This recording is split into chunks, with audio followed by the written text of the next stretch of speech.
عائشہ صدیقہ رضی اللہ تعالی عنہا فرماتی ہیں کہ نبی کریم صلی اللہ علیہ وسلم جب عصر کی نماز پڑھتے تو سورج ابھی میرے حجرے میں جھانکتا رہتا تھا، ابھی سایہ نہ پھیلا ہوتا تھا۔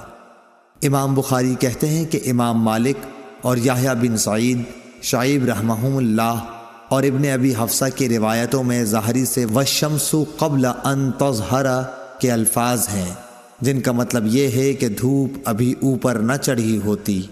صحیح بخاری حدیث نمبر 546۔ عمر بن سلامہ نے بیان کیا کہ میں اور میرے باپ ابو برزہ اسلمی رضی اللہ تعالی عنہ کی خدمت میں حاضر ہوئے۔ ان سے میرے والد نے پوچھا کہ نبی کریم صلی اللہ علیہ وسلم فرض نمازیں کن وقتوں میں پڑھتے تھے؟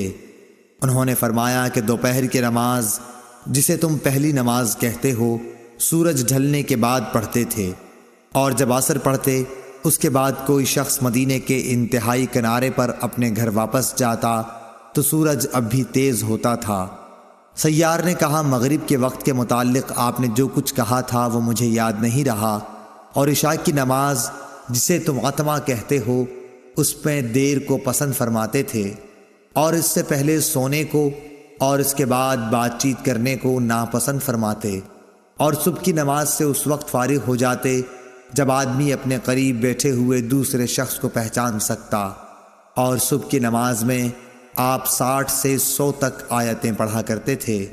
صحیح بخاری حدیث نمبر 547۔ اسحاق بن عبداللہ بن ابی طلحہ سے روایت ہے، انہوں نے حضرت انس بن مالک رضی اللہ تعالی عنہ سے اس حدیث کو روایت کیا۔ انہوں نے فرمایا کہ ہم عصر کی نماز پڑھ چکتے، اور اس کے بعد کوئی بنی عمرو بن عوف قباء کی مسجد میں جاتا تو ان کو وہاں عصر کی نماز پڑھتے ہوئے پاتا۔ صحیح بخاری حدیث نمبر 548۔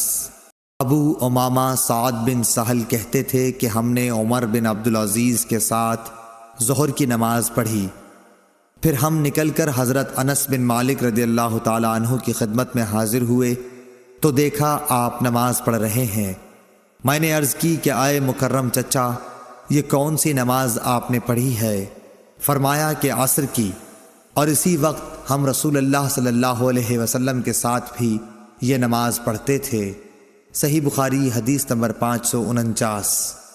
انس بن مالک رضی اللہ تعالیٰ عنہ نے فرمایا کہ رسول اللہ صلی اللہ علیہ وسلم جب عصر کی نماز پڑھتے تو سورج بلند اور تیز روشن ہوتا تھا، پھر ایک شخص مدینے کے بالائی علاقے کی طرف جاتا، وہاں پہنچنے کے بعد بھی سورج بلند رہتا تھا۔